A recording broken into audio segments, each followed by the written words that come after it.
준비했는데 우선 저는 2017년도 합격생이고요.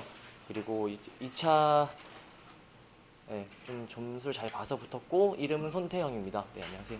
네. 제가 강의 이런 게 처음이 아니어가지고 사실 뭐 보신 분도 계실 것 같은데 그래서 이번에는 제가 또 붙은 지도 조금 됐기 때문에 그런 최신의 그런 내용보다는 조금 이번엔 준비를 다른 거 했어요. 그래서 실질적으로 선생님들께서 문제를 푸시는 방법에 대해서 좀 설명을 드리려고 제가 이제 기출문제 복기 파일을 드렸습니다. 그래서 그건 이따 저랑 같이 하실 거고요.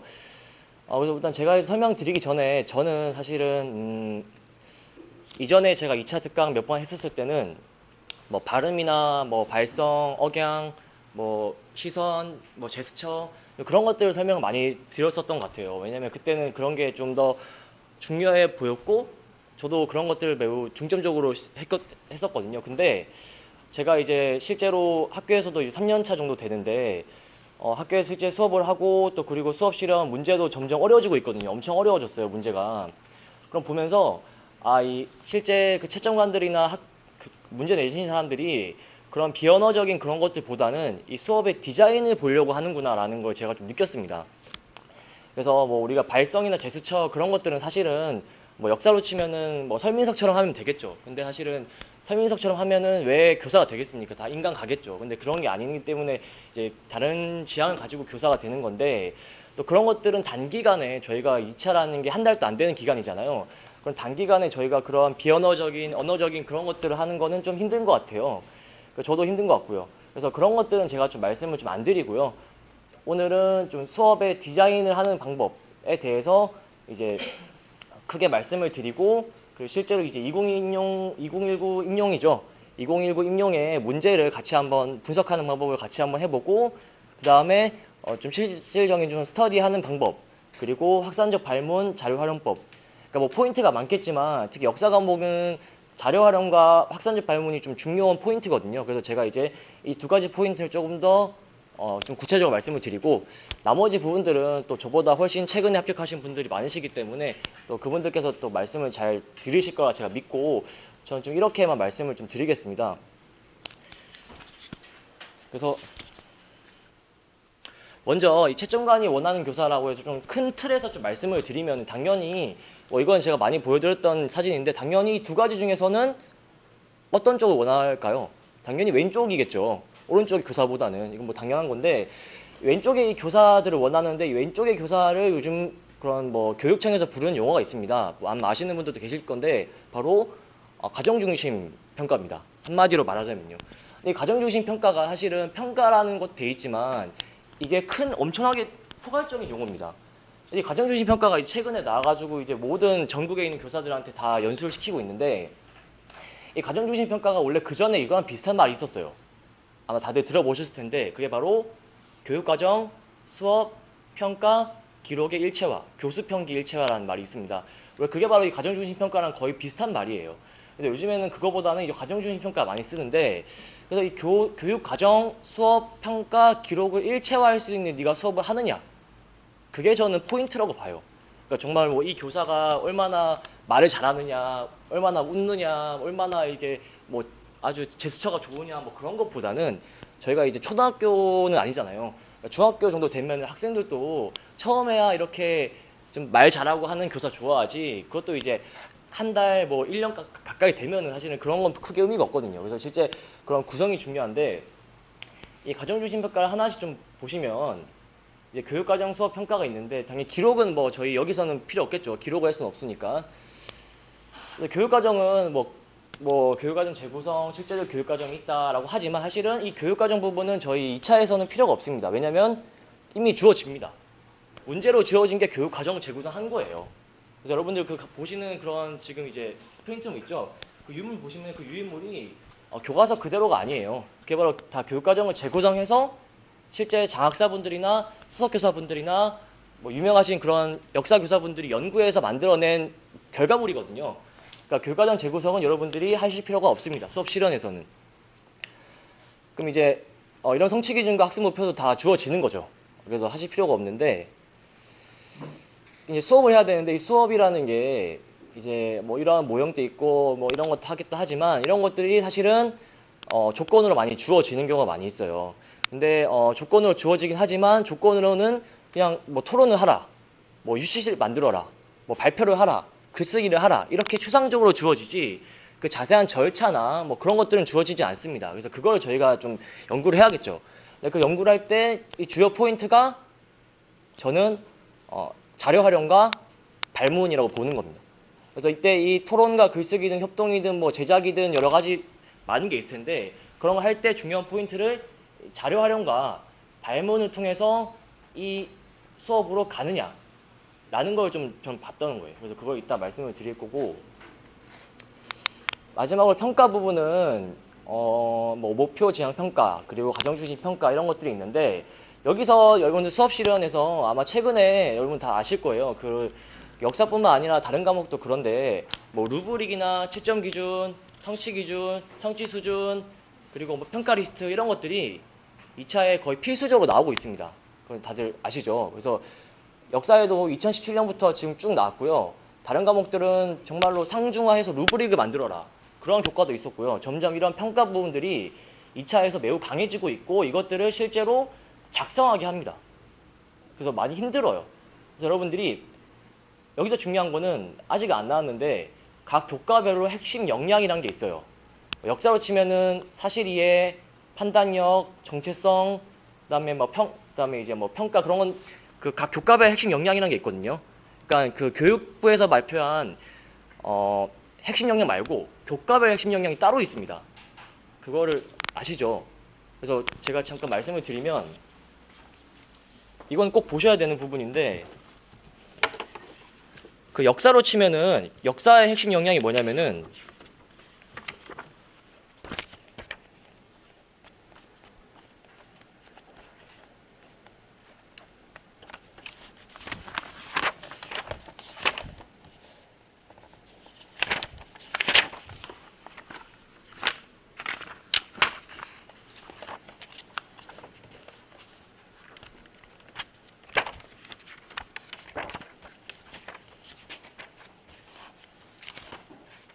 네, 역사의 교과 역량은요. 역사 사실 이해, 역사 자료 분석과 해석, 역사 정보 활용 및 의사소통, 역사적 판단력과 문제 해결 능력, 정체성과 상호 존중이 5개예요. 그래서 이거는 교육청에 가시면 다 있습니다. 그래서 이거는 뭐 저만 가지고 있는 건 아닌데 그래서 이 역량에 따른 성취 기준을 만드는 게 나올 확률이 매우 높다고 저는 봐요. 왜냐면 그게 다른 교과는 나왔는데 역사 교과는 아직 그 정도까지는 안 나왔어요. 그래서 뭐 예를 들면은 이따 나오겠지만 뭐 역사 사실 이해를 잘했는지를 상중하로 채점 기준을 만드는 거죠. 그런 식으로. 그게 나올 확률이 높아서 제가 좀 말씀을 드렸고 그래서 이제 본격적으로 그러면 제가 말씀드린 거를 실제 문제를 좀 보면서 같이 얘기하면 좋을 것 같습니다. 그래서 2019 임용 2차 기출문제 당연히 복기본이죠. 문제를 주진 않으니까. 그래서 그걸 한번 좀 보실 건데요. 2017의 경우에는 2017부터 이게 문제 스타일이 완전 바뀌었어요. 2016이랑 2017부터 완전 바뀌었는데 이제 2017부터 시작해서 이런 식으로 이제 조건들이 매우 많아지고 그리고 고등학교 블록타임제라는 틀이 만들어지고 그리고 성취 기준이 등장했던 거죠. 그래서 이때부터 시작을 해서 2027부터 시작해서 이렇게 났고 그리고 교과서 부분들은 전혀 해당되지 않습니다. 교과서랑 실제 문제랑은요 완전 달라요. 교육과정을 재구성해서 문제를 냈거든요. 그 출제자분들이. 그래서 이제 한번 같이 볼까요? 그러면은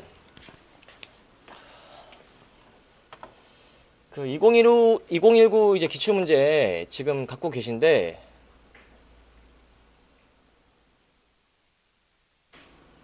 자 이거 지금 다 가지고 계시죠? 그러면 지금 물론 역사가 아닌 분들께는 좀 죄송하지만 그래도 어떤 취지인지는 좀 이해하실 것 같아요. 이 첫 번째 뭐냐 조건을 찾는 겁니다. 자 지금 보시면요 이거는 이제 지도안이 있는 지역이고 이거는 지도안이 없는 지역이죠. 그래서 지도안이 뭐 본인께서 어느 지역이신 상관없지만 이 지도안이 있는 지역을 기준으로 해서요. 여기서 지금 이제 수업 실현 조건까지 해서 총 지금 조건이 총 몇 개일까요? 그걸 한번 선생님이 제가 조금 시간 드릴 테니까 한번 조건이 총 몇 개인지를 한번 지금 찾아보시겠어요? 네.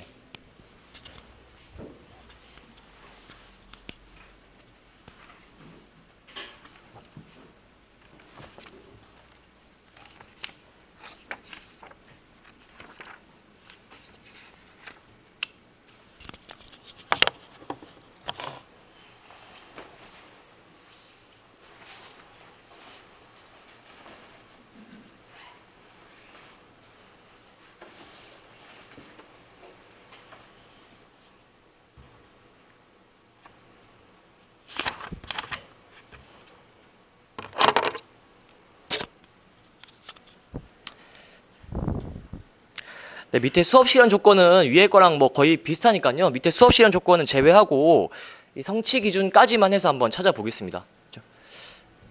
예, 여기 성취 기준 이쪽까지만요. 그래서 설마 지금 10개 이하인 분 없으시죠?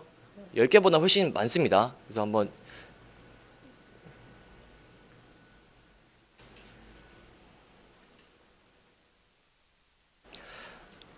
30초만 있다가 그러면 제가 말씀드릴게요.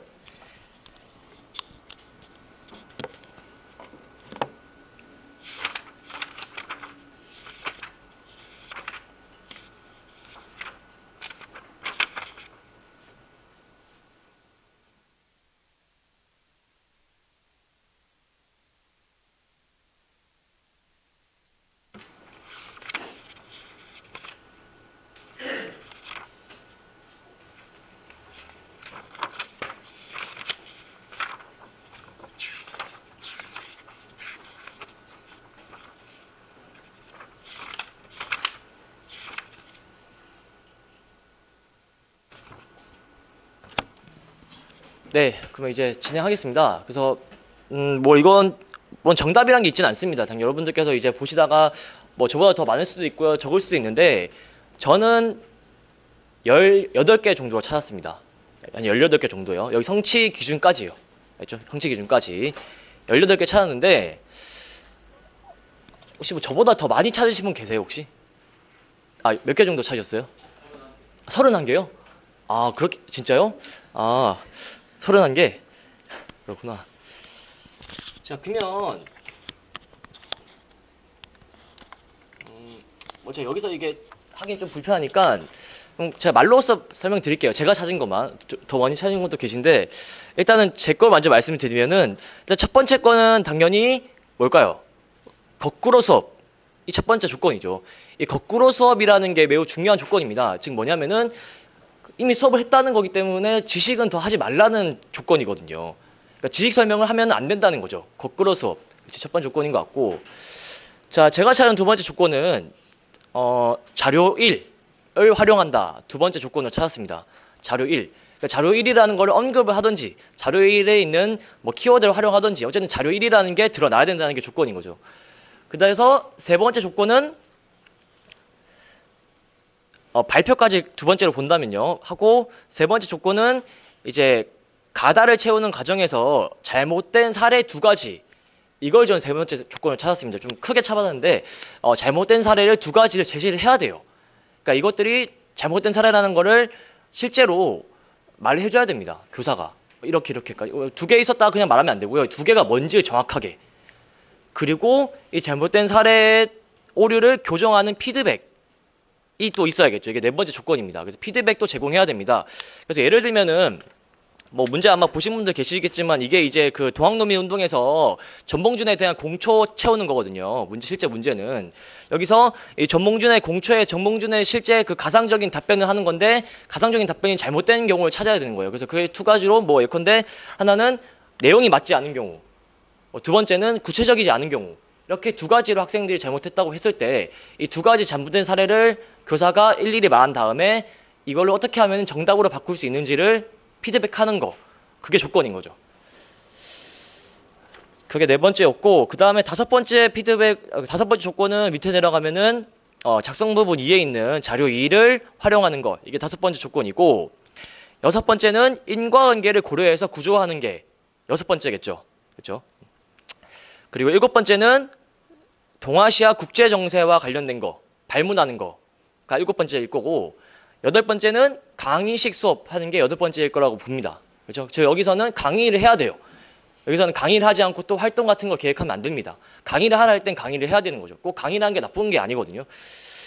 그리고 동아시아 국제정세라는 게 왜 동아시아 국제정세가 나왔냐? 아마 이제 아실 거예요. 왜 동아시아 국제정세일까요? 이게 중학교가 아니라 고등학교이기 때문인 거죠. 왜 고등학교는 교육과정에서 앞다운에 이미 동아시아를 배웁니다. 동아시아 국제정세에서 메이지 유신과 양부운동 해가지고 배우거든요. 배운 다음에 이게 등장하는 거예요. 그래서 이 동아시아 국제정세와 관련된 질문을 하라고 일부러 넣어둔 거거든요. 왜? 고등학교 교육과정이기 때문에. 그리고 이제 아홉 번째는 작성 부분의 3에 있는 자료 3, 4를 활용하는 거. 이제 아홉 번째일 거고 UCC 제작의 목적이 10번째, 자료 3의 활용 방법이 11번째, 그리고 안내 과정에서 학생들이 예상되는 질문 12번째, 이에 대한 답변 13번째. 겠죠. 그리고 이제 14번째는 유의사항과 채점 기준. 이걸 뭐 뭉뚱그려서 14번째라 치면 15번째는 학습 목표 3과 연계해야 됩니다. 그러니까 이 유의사항과 채점 기준을 작성하는 건 좋은데 학습 목표 3이 뭐냐면요. 이거 제시가 되어 있는데요. 가보일미 개혁의 근대적 의의를 이전 시기와 비교하여 UCC 제작을 통해 표현할 수 있다라는 게 학습 목표 3으로 제시가 되어 있었습니다. 그러니까 이러한 학습 목표 3이 유의사항과 평가 기준에 그대로 적혀 있어야 되는 거예요. 그대로 적어도 됩니다. 왜냐하면 학습 목표 3과 연계하라 했기 때문에 그대로 적어도 맞다고 해줄 확률이 매우 높아요. 그렇죠? 그 다음에 밑에 가면은 16번째는 블록타임제겠죠. 블록타임제로 하기 때문에 뭐 중간에 갑자기 쉬는 시간을 가진다거나 그런 것들을 할 때 이 블록타임제를 보시고 이 시간에 맞게 본인이 이제 구상하신 뭐 쉬는 시간이나 그런 거 있잖아요. 하시더라도 이 블록타임제라는 시간에 맞게 이제 구성해야 된다는 거기 있고요. 그 제가 찾은 17번째는 이제 그 내용 중에서 UCC 제작과 발표는 이번 시간에 하지 않습니다. 그게 저는 중요한 조건이거든요. 그래서 UCC 제작과 발표는 이번 시간에 하지 않는데 그 본인의 수업에서 UCC 제작과 발표를 하시는 경우가 꽤 많았다고 저는 알고 있습니다. 그래서 그거는 하면 안 되는 거였어요. 왜냐면 여기 조건에서 지금 가보개혁까지가 하라고 적혀 있거든요. 그렇죠? 이게 좀 헷갈리는 부분이에요. 왜냐면은 UCC에 대해서 하라고 안내는 다 해놓고서는 사실 하는 건 아니라는 거. 좀 함정인 부분이었는데 이런 게 있었고요. 근데 18번째는 성취 기준입니다. 성취 기준에서 이 가보개혁 때 추진된 근대적 개혁 내용 그리고 동학革命운동의 반봉건과 반침략성 이런 것들이 실제 위에 있는 것들은 그 전봉준의 공초를 적을 때 매우 중요하게 들어가는 키워드들이고 밑에 있는 근대적 개혁 내용은 UCC 제작할 때 중요하게 들어가는 키워드들이에요. 그래서 이렇게 그 성취 기준을 여러분들이 활용하셔가지고 활동을 하거나 뭐 학생을 발문을 하거나 할 때 이런 키워드를 활용하시면 훨씬 더 좋을 수 있습니다. 네. 그래서 물론 이거보다 좀 더 많으시겠지만 뭐 기자재도 있고 사실은 기자재도 있고 뭐 대상도 있고 뭐 조금 더 많겠지만 제가 이제 조금 더 필수 요소들을 좀 찾아서 이렇게 적어봤습니다. 그래서 여기서 보시다시피 여러분들 조건이 엄청 많죠. 제가 좀 크게 뭉뚱그려서 18개거든요. 그래서 아까 말씀하신 것처럼 30개가 넘을 수도 있어요. 그럼 이렇게 많은 조건들을 짧은 시간 안에 지도안과 수업으로 하기가 많이 힘들단 말이에요. 근데 해야지 되거든요. 그래서 여러분들이 뭐 비언어적 요소, 여러분들의 만능틀 다 좋지만 조건을 지키지 않는다면 그 만능틀이나 그런 것들이 다 의미가 없겠죠. 그래서 저는 여러분들께서 다들 가지고 계실 뭐 만능틀, 여러분만의 스타일 그런 것도 다 저는 존중해 드리지만 그런 거 이전에 일단 조건부터 먼저 지키는 거를 우선시하자. 그겁니다. 그래서 이런 것들을 하는 게 쉽지는 않은데 그래서 저 같은 경우는 어떻게 했냐면은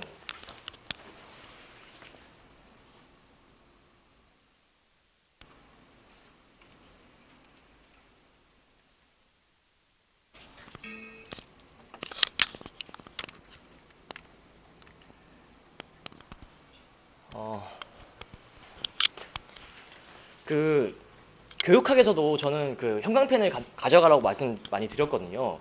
그러니까 교육학에서도 형광펜으로 이렇게 체크하시면서 형광펜은 그 부정행위는 아니에요. 서울 지역은요. 다른 지역은 잘 모르겠습니다만.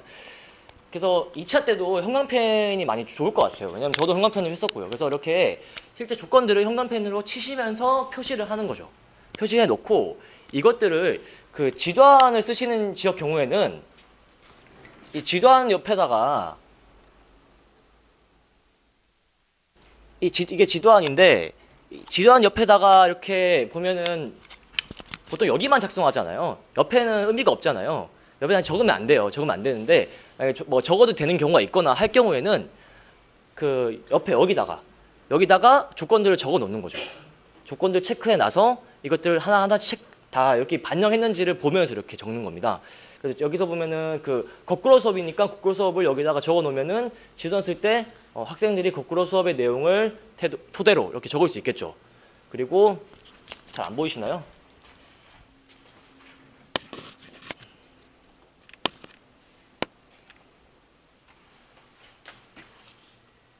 네, 이게 아까 전에 그 2019를 한 건데요. 그래서 앞에서는 거꾸로 수업이 들어갔죠. 그래서 가나다 자료일을 활용했다라는 거 적어놨죠.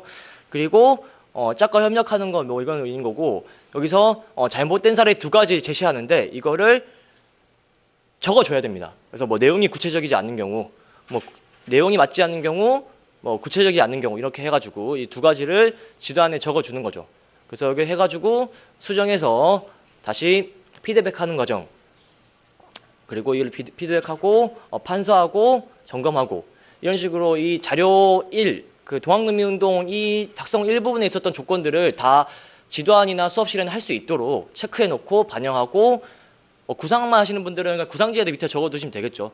이런 식으로 해서 일단 조건만 다 지켜도 수업 시간 때문에 떨어지는 경우는 없을 것 같습니다. 네. 그래서 여러분들 남은 시간이 얼마 안 되는 기간인데 그 기간 동안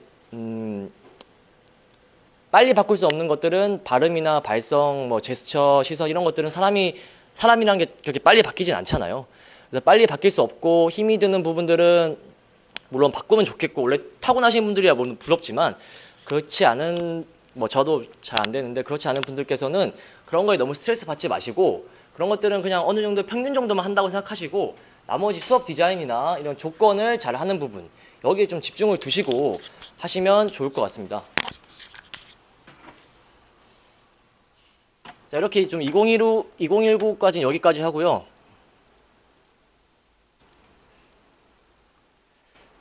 세 번째로 스터디하는 법인데요. 보통 스터디를 하실 때 일단 범위를 스터디 뭐 4분이 5분 하시면은 이제 범위를 정하죠. 처음에. 자, 우리는 저희 스터디는 뭐 다 할 수 없으니까 자, 조선은 버리고요. 뭐 세계사는 버리고 근현대만 하겠습니다. 뭐 이런 식으로 범위를 정하죠, 보통. 범위를 정한 다음에 그리고 자, 문제가 총 10개가 있는데 여러분들께서 각자 이렇게 범위 나눠가지고 뭐 누구는 뭐 가보개혁, 뭐 누구는 3.1운동 이렇게 맞죠. 맡은 다음에 이제 수업 실현을 진행합니다. 그래서 그때 이제 여러분들 문제를 인쇄해서 나눠주고 지도안 작성하는 시간 갖고 그리고 다들 한 명씩 발표를 하죠. 그리고 촬영을 하거나 한 다음에 다 끝나면은 이제 수업 스터디원들끼리 피드백을 진행합니다. 이제 이런 식으로 보통 진행이 되는데 이런 방식에 대해서는 뭐 저도 이렇게 했기 때문에 뭐 이거는 괜찮은 것 같아요. 이 방식 자체는 사실은 뭐 이거보다 더 나은 방안이 있으면 좋겠지만 일단 기본적인 틀은 이건데 자, 여기서 중요한 것들 제가 말씀드리고 싶은 거는 그 각각의 포인트에서 조금 더 신경 썼으면 하는 부분이 있습니다. 일단 범위를 정할 때요. 그 기출 문제랑 성취 기준을 토대로 범위를 정하는 게 좋아요. 그래서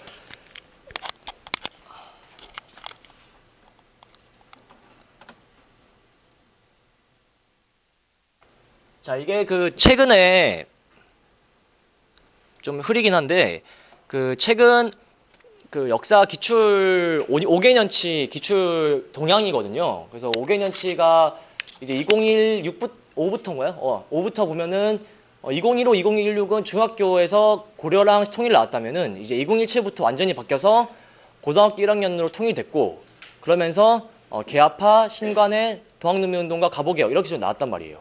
그러면 지금 트렌드가 고등학교가 나오고 있죠.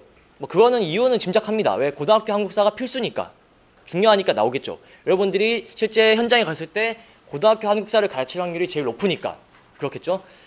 그리고 성취 기준 나오고 개화파 신간의 동학농민운동 나왔는데 이런 것들은 사실은 예측하기 쉽진 않았어요. 쉽진 않았던 것들이고 그리고 문제 유형도 보시면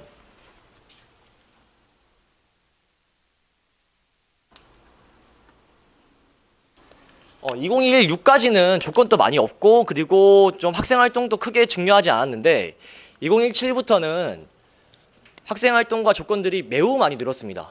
그래서 그 학생활동에서도 훨씬 더 구체적이게 들어가고 뭐 가입신청서 쓰기나 뭐 의의와 한계 글쓰기 그다음에 가상 인터뷰, UCC 제작처럼 실제 매우 구체적으로 들어가게 되고 그 조건 또한 매우 구체적이었죠. 특히나 평가가 있었다는 게 좀 포인트인데 이런 걸 봤을 때 여러분들이 문제를 내거나 범위를 정하거나 문제를 낼 때 이 기출에 따라서 문제를 내시고 범위를 정하셔야 된다는 겁니다. 그래서 뭐 예를 들면은 고등학교 한국사가 계속 나오고 있으니까 시간이 없을 경우에는 고등학교 한국사에서 근현대 파트만 하는 거예요. 시간이 없다면요. 그래서 세계사나 동아시아는 좀 최대한 아웃하고 하고 중학교를 한다고 치면은 중학교 부분은 전근대만 하는 거죠. 왜냐면 중학교는 전근대밖에 안 나왔으니까. 그래서 여러분들 하실 때 중학교를 우리가 하겠다. 그럼 중학교는 전근대만 하자. 그럼 고등학교는 근현대만 하자. 이런 식으로 기출을 토대로 여러분들이 그 범위를 정하시면 조금 더 좀 합리적으로 범위를 정할 수 있거든요. 그래서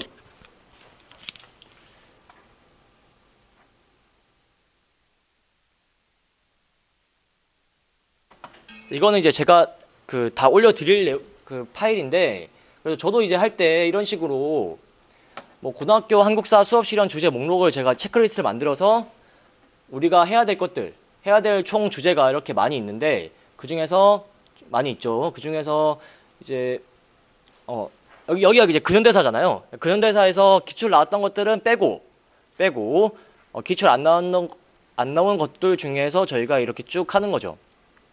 뭐 그렇게 한다고 치면은 그 고등학교 근현대사 주제는요. 지금 보시면은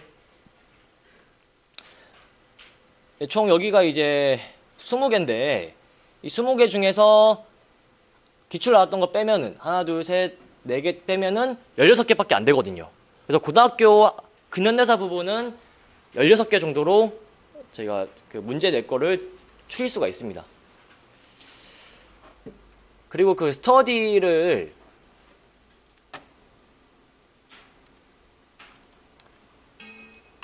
그 스터디 이제 그 피드백 주실 때 부분인데 이건 이제 제가 실제로 그 어떤 분 피드백을 드린 실제 파일인데요. 그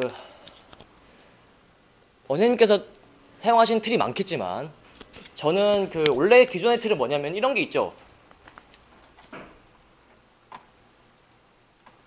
이런 식으로 해서 이제 평가 등급이 있는 피드백 용지가 보통 있죠, 다들. 근데 이거보다는 사실 이게 저는 효과적이지 않더라고요. 왜냐면 이거는 여러분들이 뭐 저도 그렇지만 매우 잘했는지 못했는지 체크하기 힘들잖아요. 그래서 이것보다는 그 피드백 하실 때 이런 식으로 그 뭐 잘한 점, 보완할 점, 시간 배분 어땠는지 이런 식으로 중요한 포인트 3개 잡아주시고 밑에는 교사의 발문, 학생활동, 판서 뭐 이런 식으로 해서 제 틀을 보면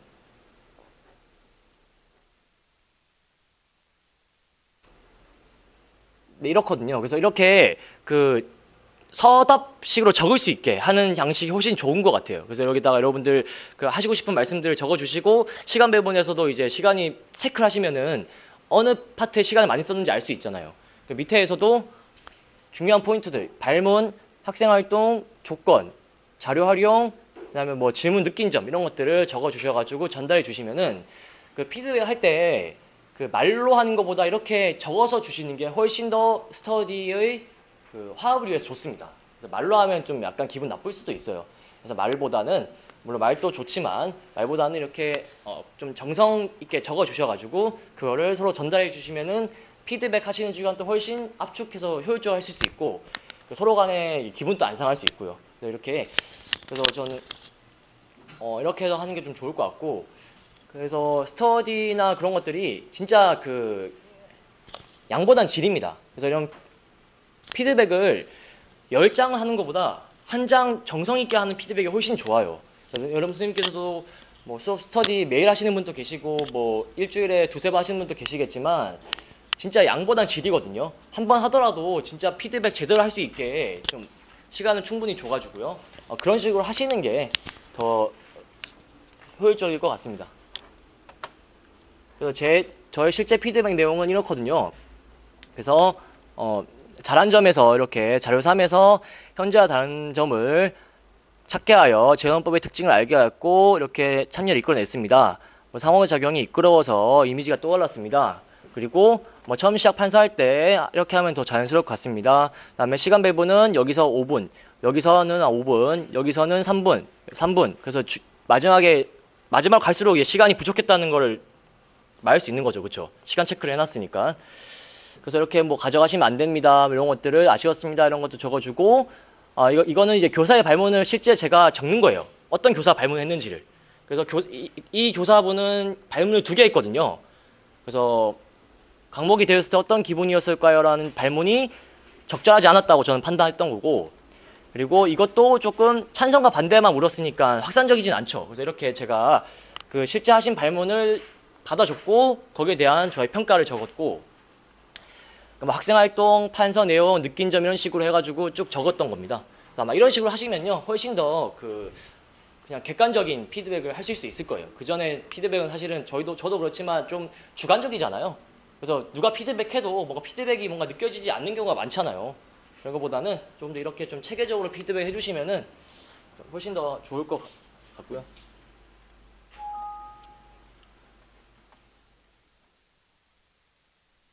이건 뭐 제가 실제 했던 내용이고 양보다 질이라는 말씀이고 그래서 그 다음은 학산적 발문 파트인데요.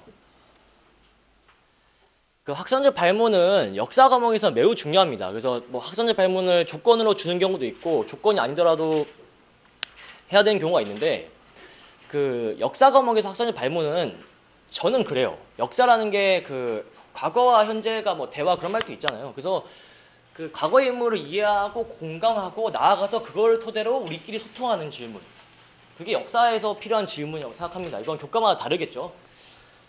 그래서 역사에서 저는 저만의 만능 틀인데요. 뭐 만약 내가 당시 누구였다면 어떻게 생각했을 것 같나요? 뭐 만약 내가 당시 사람이었다면은 뭐뭐에 대해 어떻게 생각했을 것 같나요? 이런 식으로 이런 틀을 가지고 그 발문을 생각해 보니까 훨씬 더 발문을 잘 만들 수 있겠더라고요. 그리고 그 발문들이 실제 이어진 활동들과 연계되는 경우도 굉장히 많고요. 그래서 뭐 예를 들면은 2018에서 나왔던 게 신간회였죠. 그러면은 내가 당시 사람이라면 뭐 신간회에 대해서 어떻게 생각했을 것 같나요? 뭐 그런 질문 던지다 칩시다. 그러면은 학생들이 뭐 신간회에 대한 다양한 생각들을 할 수 있겠죠. 거기서 끝나는 게 아니라 그걸 토대로 신간회 가입 신청서라는 활동까지 이어질 수가 있겠죠. 그렇죠. 그래서 그런 식으로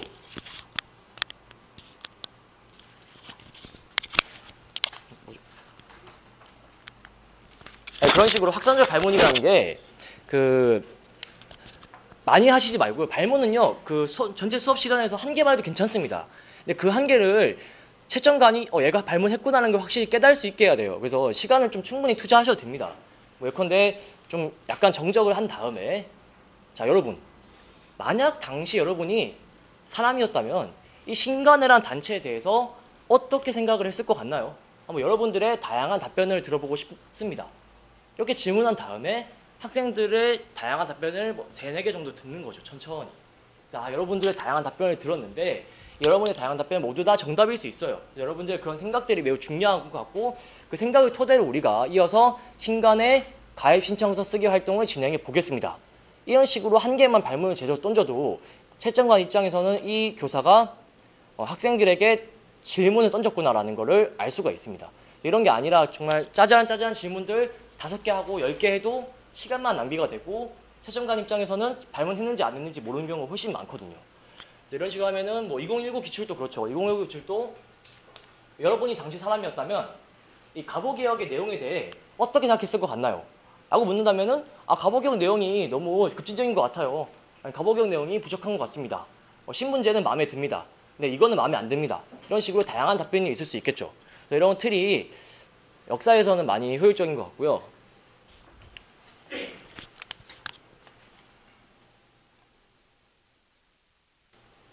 그 마지막은 이제 자료 활용입니다. 그 자료 활용할 때 그 유의할 점은 조건, 그리고 학습 목표, 앞으로의 활동과 연계, 뭐 시간 배분 이렇게 정도 있을 것 같아요. 자료 활용이면 자료라는 게 없는 경우 없잖아요. 항상 다 자료가 있잖아요.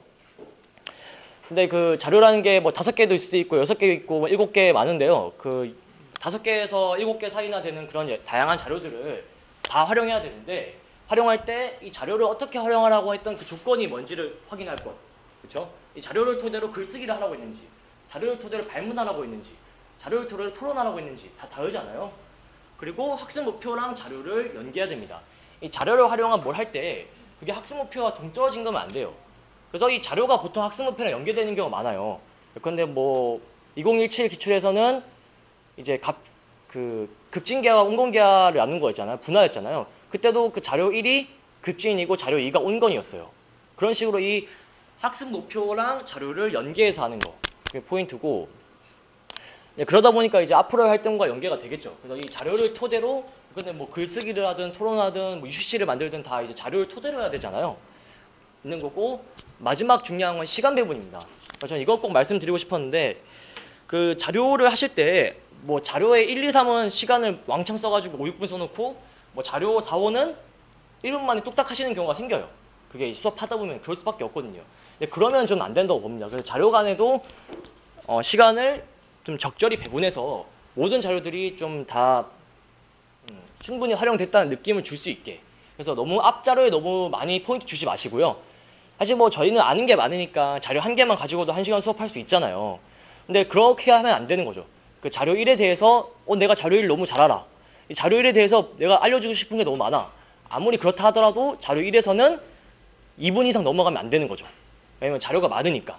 여러분들께서도 이 자료를 활용하실 때 시간 배분 좀 많이 실수하시는 분 많은데 그거를 꼭 좀 유의하셔가지고 놓치는 경우 없도록 하시면 좋을 것 같습니다.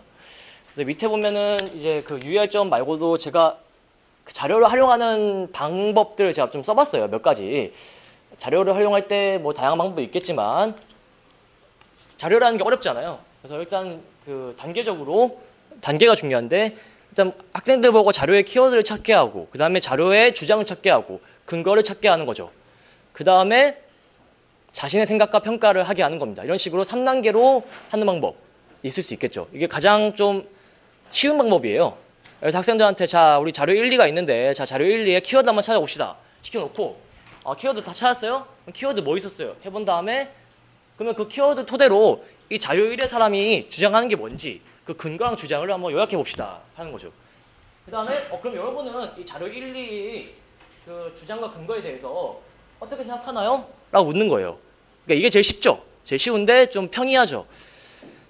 그리고 두 번째는 발문을 먼저 하는 겁니다. 그래서 이제 아까 했듯이 이제 뭐 2017의 경우에는 자 이렇게 다양한 생각 여러분이 당시 사람이었다면은 온건과 급진 중에서 누구를 지지했을 것 같나요? 라고 확선적 발문을 한 다음에 거기에 대한 답을 우리가 한번 자료를 통해서 찾아봅시다 라고 들어가는 거죠. 그래서 큰 발문을 먼저 하고 큰 발문에 대한 답을 자료를 보면서 정하게 하는 거. 그래서 토론으로 이어가는 방법. 또 역사에서 많이 먹혀요. 많이 먹히는 방법이고 그 세 번째로는 하브루타죠. 이건 아시죠? 그래서 그 자료를 보고 짝끼리 서로 질문 만드는 거. 이건 많이 아시죠? 질문 만든 다음에 그러니까 교사가 먼저 질문하면 재미없으니까 학생들끼리 질문하기 시키는 거예요. 학생들끼리 자료를 보고 질문을 만들어서 서로 질문시키고 그 질문들 중에서 좀 중요한 질문들은 교사가 뽑아서 학급 전체로 공유시키는 거죠. 그런 하브루타가 있을 수 있고 네 번째는 이제 상호교수법입니다. 이거는 요즘에도 많이 쓰는 건데 그 직소랑 비슷해요. 그래서 직소랑 비슷해서 짝이 있으면은 짝에서 한 명은 자료 1, 한 명은 자료 2를 맡기는 거예요. 그래서 짝 한 명은 자료 1을 공부하고 얘는 자료 2를 공부해요. 그다음 공부한 다음에 이제 서로 가르쳐 주는 거죠. 그래서 얘가 얘한테 질문할 동안 얘는 그냥 듣기만 하고 받아주는 거예요. 그래서 받아줬고 얘가 얘한테 할 때는 얘가 또 받아줬고 그 다음에 서로 궁금한 거 있으면 질문하고 그런 식으로 하면은 두 가지 이상의 자료를 한 번에 정리하는 효율적일 수 있으면서도 플러스로 학생들끼리 서로 협력했다는 모습을 보여주기 매우 좋죠. 그래서 이거는 4번 같은 경우에는 시간도 줄일 수 있으면서 학생들끼리 효율적으로 했다는 것도 보여줄 수 있는 좀 매우 좀 좋은 방법이고요. 마지막 다섯 번째는 이거는 이제 강의입니다. 강의. 이제 강의식 수업인데 강의를 하라고 할 때도 있어요. 이번 2019처럼 2019는 이제 강의를 하라고 했잖아요. 강의를 하라고 했을 때는 강의를 해야 됩니다. 강의를 하라고 했는데 짝 토론하거나 하브루트를 하면은 감점이겠죠. 그래서 이번에 2019 기출처럼 자료를 토대로 강의를 하라라고 했을 때는 교사가 강의를 해야 됩니다. 그때는 꼬리를 무는 질문이 좋아요. 그래서 이때는 강의를 해야 되니까 자, 여러분 뭐 예컨대 박은식의 사회 진화론이라는 게 있어요. 그 애국개몽 운동할 때 애국개몽 운동의 그 배경이 사회 진화론이잖아요. 그러면은 그 애국개몽 운동을 설명하기 위해서 그들의 사상적 배경인 사회 진화론을 우리가 배워야 됩니다. 그럼 사회 진화론 내용이 자료에 있겠죠. 뭐 강자가 이기고 약자는 진다. 그래서 우리도 뭐 따라가야 된다. 뭐 그런 자료가 있겠죠? 그럼 그때 이게 질문하는 거죠. 자, 지금 이 사람은 어떤 주장하고 있나요? 그럼 학생들이 뭐 지금 강자가 이기고 약자는 진대요라고 하겠죠. 그러면 이 사람은 이때 왜 그런 주장했을까요? 뭐 그때 우리나라가 지고 뭐 했을 것 같아요. 아, 그래요? 그럼 이 사람이 이런 주장으로 어떤 운동을 했을 것 같나요? 아, 이 사람은 지금 실력을 키운다고 하니까 뭐 실력 키우는 운동 했을 것 같아요. 이런 식으로 자료를 토대로 강의를 해야 될 때는 하나의 자료를 파고 들어가는 거죠. 계속. 어떤 주장했나요? 왜 이런 주장했을까요? 뭐 이런 주장을 토대로 이 사람은 앞으로 어떤 거 했을까요? 이런 식으로 이제 호흡하듯이 하면은 그 앞에 계신 채점관 입장에서는 이 교수가 좀 수업할 줄 아네? 뭔가 이제 흐름이 있는데 호흡이 있는데 이렇게 느낄 가능성이 매우 높다고 저는 생각이 듭니다. 그래서 여기까지고요.